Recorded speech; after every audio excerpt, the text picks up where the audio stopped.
Na Radio Express letos prehitevamo praznike in odpiramo predpraznični koledar. Za okenci se skrivajo desetaki, tako da lahko jih dobite. Prijavite se na radioexpress.si, mi bomo pa zdajle dobesedno prehiteli praznike. Evo, jaz bom zdajle preveril, koliko so ljudje veseli, če mi res prehitimo praznike in že v prvi polovici novembra okoli hodimo k božički.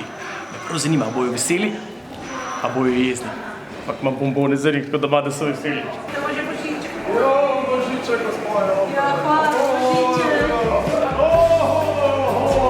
Čovečen božič, gospod.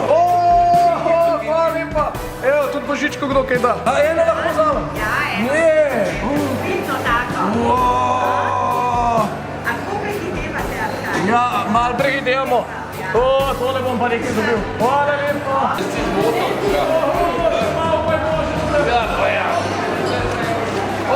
Gospa, evo, ti me enega 50-taka je to.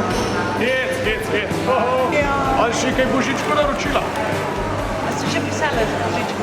Ne, saj še čas. Na božično noč! Srečo božič! Nikoli ne prezgodaj za bombone. A ne? Skoraj je že tukaj božič. Še dvakrat spat. Pa bo en mesec do božiča. Za čokolada bom rekel. Zdaj tukaj, rada. Vse in kar paše tole, noben je jezen zgleda. Tam je pa božiček že prinesel levo kocko. Nikoli prezgodaj za božička. No, dejva. Ja, evo.